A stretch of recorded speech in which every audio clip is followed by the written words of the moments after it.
আরবি কিয়ামত শব্দের অর্থ উঠে দাঁড়ানো। মহাবিশ্বের আয়ু যেদিন ফুরিয়ে যাবে সেদিন ইসরাফিল আলাইহিসসালাম এর প্রথম ফুঁকের মাধ্যমে নশ্বর জগতের সব কিছু ধ্বংস হয়ে যাবে এবং দ্বিতীয় ফুঁকের মাধ্যমে সব কিছু ফের জীবিত হয়ে উঠে দাঁড়াবে। আল্লাহ তাআলা বলেন, সিংহায় ফুঁক দেয়া হবে, ফলে আসমান জমিনের সবাই মূর্ছা যাবে, তবে আল্লাহ যাদের রক্ষা করতে চাইবেন তারা ছাড়া। এরপর আবার সিংহায় ফুঁক দেয়া হবে, তৎক্ষণাৎ তারা দাঁড়িয়ে তাকিয়ে থাকবে। কিয়ামত কখন হবে তা আল্লাহ ছাড়া কেউ জানে না। পবিত্র কোরআনে আল্লাহ তাআলা বলেন, কিয়ামতের জ্ঞান কেবল তারই জানা। মহানবী হযরত মুহাম্মদ সাল্লাল্লাহু আলাইহি ওয়াসাল্লাম হাদিসে 5টি গোপন তথ্যের কথা বলেছেন, যা আল্লাহ ছাড়া কেউ জানে না।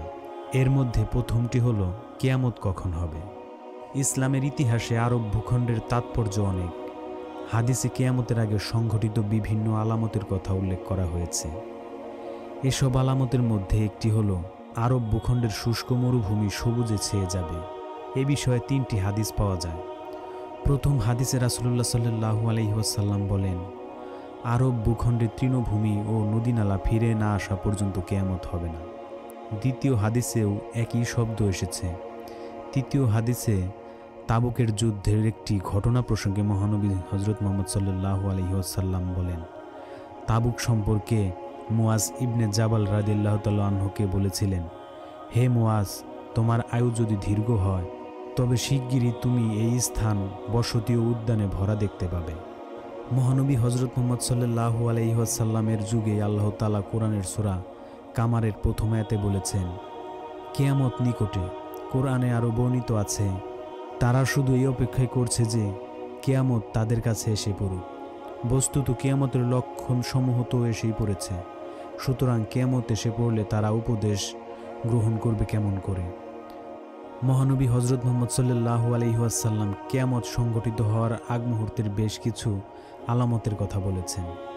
এই আলামতগুলোর মধ্যে সর্বশেষ ও ভয়াবহ হল দাজ্জালের আবির্ভাব। দাজ্জাল কিয়ামতের 40 দিন আগে পৃথিবীতে আসবে এবং মানুষকে বিপদগামী করতে সব ধরনের চেষ্টা চালাবে। হাদিসে বলা হয়েছে, দ্রুতগামী বাতাস বৃষ্টিকে যেভাবে চালিয়ে নেয়, দাজ্জালের চলার গতিও সেরকম হবে। এছাড়াও কিয়ামতের আলামতের মধ্যে উল্লেখযোগ্য আরেকটি হলো অতিবৃষ্টি, অনাবৃষ্টি, তীব্র ঠান্ডা ও দাবদাহ সহ বিভিন্ন প্রাকৃতিক দুর্যোগ ব্যাপকভাবে বেড়ে যাবে। এতে করে মাঠঘাট যেমন ফসলহীন হয়ে পড়বে, তেমনি প্রাকৃতিক দুর্যোগের কারণে ফসল উৎপাদনও কমে যাবে। আবার মরু অঞ্চলে ঝড় বৃষ্টির কারণে ঘটবে এক উল্টো ঘটনা। বন্যার কবলে পড়ে বিপর্যস্ত হবে আরব অঞ্চল, পানির ছোঁয়ায় শুষ্ক মরুভূমি সবুজে ছেয়ে যাবে।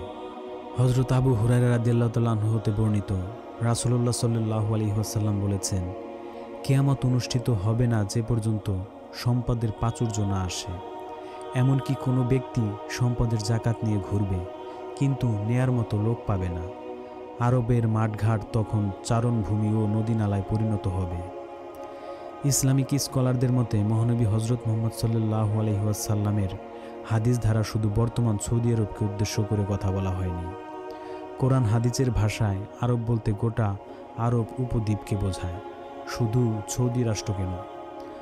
আরব উপদ্বীপ মধ্যপ্রাচ্যের কয়েকটি দেশ নিয়ে গঠিত ছিল, যা পরবর্তী সময়ে আলাদা আলাদা দেশে বিভক্ত হয়েছে। আরব উপদ্বীপের দেশগুলো হলো সৌদি আরব, কুয়েত, বাহরাইন, কাতার, সংযুক্ত আরব আমিরাত ও ইয়েমেন ও ওমান। কোরআন হাদিসে কিয়ামতের অনেকগুলো আলামতের কথা বলা হয়েছে। এর মধ্যে কিছু ছোট আলামত, কিছু বড় আলামত। বড় আলামতগুলো খুব কাছে এলেই দৃশ্যমান হবে। হাদিসে 10টি বড় আলামতের কথা এসেছে, যেমন দাজ্জালের আবির্ভাব, ইমাম মাহাদির আগমন ইত্যাদি। আর ছোট আলামতের সংখ্যা সৃষ্টির কাছাকাছি। প্রায় সব ছোট আলামত এরই মধ্যে প্রকাশ পেয়েছে, যেমন মহানবী হযরত মুহাম্মদ সাল্লাল্লাহু আলাইহি ওয়াসাল্লামের জন্ম ও মৃত্যুর ঘটনাও কিয়ামতের অন্যতম ছোট আলামত। তেমনি মুসলমানদের বাইতুল মুকাদ্দাস ও কনস্টিনেন্টাল বিজয় ছোট আলামত। সম্পত্তি চলমান অস্থিরতাকেও কিয়ামতের আলামত হিসেবে ব্যাখ্যা করেছেন অনেকে। বন্ধুরা, ভিডিওটি সম্পূর্ণ দেখার জন্য ধন্যবাদ। ভিডিওটি ভালো লাগলে অবশ্যই লাইক করবেন এবং চ্যানেলটি সাবস্ক্রাইব করে সাথেই থাকবেন। ধন্যবাদ সবাইকে। আসসালামু আলাইকুম ওয়া রাহমাতুল্লাহ।